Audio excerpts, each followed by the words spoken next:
Diversity and inclusion are an important part of any organization if it wants to remain relevant, not only in today's world, but also for many years to come.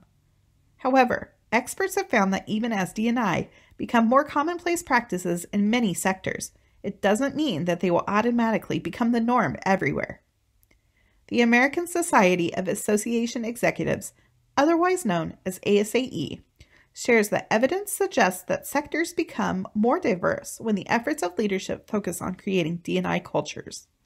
In today's session, we'll look at what role leadership plays in fostering diversity and inclusion in nonprofit organizations like Sertoma and what your club can do to make this happen. Our conversation begins by looking at the tenets we need to be successful. We start with the culture of our club. These are the nuances of how we function as a group, the rhythm and rhyme of how we work together. Next, we have diversity. The U.S. Department of Housing and Urban Development, better known as HUD, defines diversity as any dimension that can be used to differentiate groups of people from one another. Finally, there's inclusivity. Inclusion is defined by HUD as the process of creating a culture and environment that recognizes, appreciates, and effectively utilizes the talents, skills, and perspective of every individual. Inclusion is when we not only acknowledge that diversity exists, we also make a concerted effort to welcome all walks of life into our fold.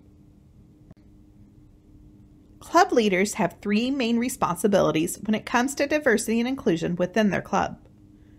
First, as club officers and directors, we must define our goals. This is a natural part of any initiative or undertaking. Leaders should work together to collectively state specific and measurable goals that are relevant to what they're trying to achieve with D&I in their club. Once we have our goals in place, we can begin to develop our roadmap for how we will get there. When we identify these necessary practices, we commit to what work our membership will be doing for some time to come. It is only then that we can pull the proverbial trigger and begin to implement those changes.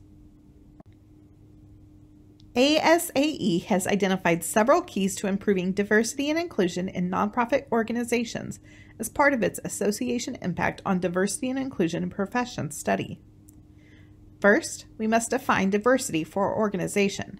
What does our membership currently consist of when it comes to age, race, ability, gender, etc., and what identifiable areas would allow our membership to be more accurately representative of the community where we live or the type of club we want to be.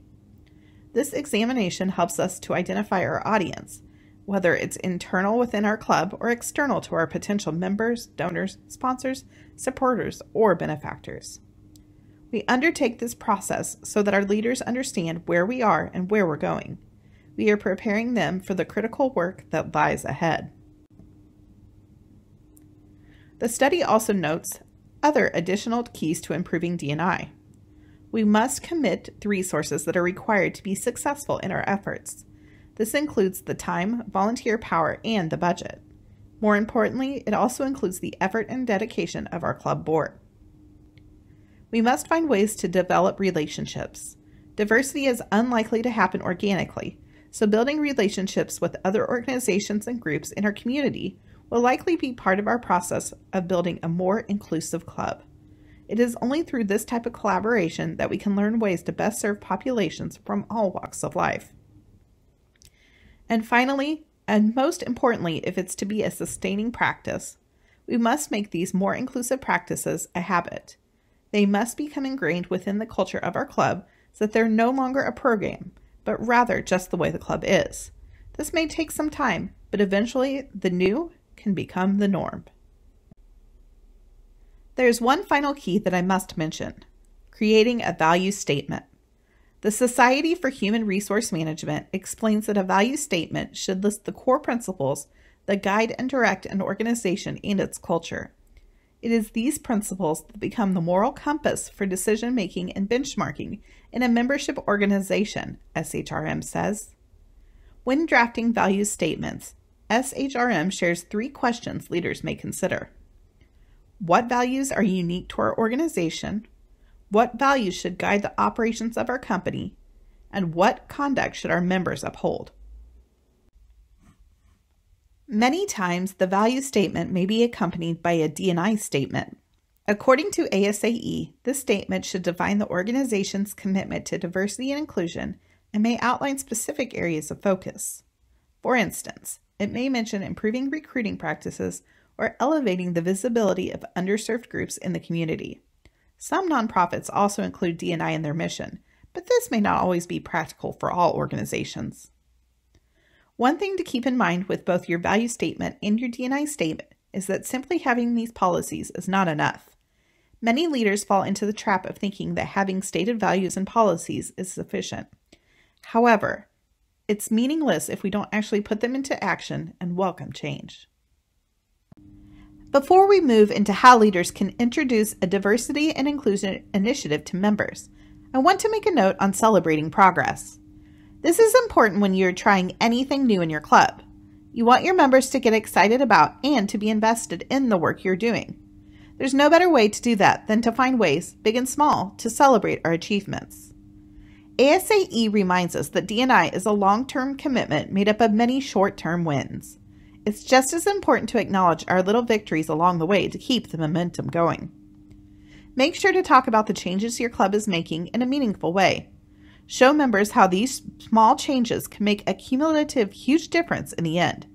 It may not mean throwing a party, but celebrating the work of a committee on the project with a round of applause at a club meeting can go a long way in showing appreciation and encouraging change. The time has finally come to talk about how you can begin to introduce the importance of diversity and inclusion to your members. Diversio, a company that focuses on delivering diversity data and associated products to companies, shares there are 5 steps nonprofits can take now to create a more inclusive culture. This begins with holding important conversations. Start by just talking about the topics of diversity and inclusion with your members. Conversations must extend beyond our leaders if we're to ever fully understand what blind spots and biases exist within our club and membership. Out of these conversations, you'll hopefully begin to see clear leaders emerge. These individuals can make for great DEI ambassadors that can help champion your efforts. These passionate volunteers can not only help keep you on task and assist you with your outreach, they can also give underrepresented populations a voice and a haven when issues arise. Diversio acknowledges that traditional leadership structures can make DNI programs complex. Many organizations can suffer from exclusivity amongst its members. It's that old adage that many clubs work hard to overcome, the good old boys club. However, we know that diverse perspectives are important because it helps spark innovation in organizations. It helps us come up with new ideas so that we can not only sustain our club, but grow it. Therefore, it may be necessary to adjust the way your club makes decisions so that all voices are heard and accounted for. This is especially true if your board does not reflect the diversity of your membership. That is what Diversio monikers as barriers. They say that inherent barriers can create challenges for diverse members of non-dominant groups. Inclusivity relies on the removal of these barriers with a careful understanding of what they are. Keep in mind, some of these barriers may be overt, but many of them are likely to be more subtle. Our final step is at the very core of what it means to be a Sertoman. All of our work is in the name of service to mankind, meaning that we have compassion and empathy for those in need. This process requires that those exact same traits be a staple within your club's culture. Diversio notes that members want to be a part of an organization that not only cares about the community it serves, but also its members. They encourage leaders to begin from a place of belief and positivity to help move the organization and its members toward a solution. There are several other ways you can get members involved. 1. Incorporate inclusion into your mission. Find ways to make it relevant to the work you're doing. 2. Create volunteer positions that help with your diversity and inclusion work. We mentioned DEI ambassadors earlier, but that may not be feasible for your club long term. It may be better to form a small advisory council that includes lay members as well as leaders. 3. Develop diversity training for your leadership. Sertoma has developed a small handful of trainings to help you get started, but there are countless resources available that you can find online with a little research. And number 4, communicate with them. Ensure that your leaders are aligned with your strategy and ask them to talk about it with your members. I know we've mentioned it before, but we can't emphasize just how important fostering open and honest communications is here.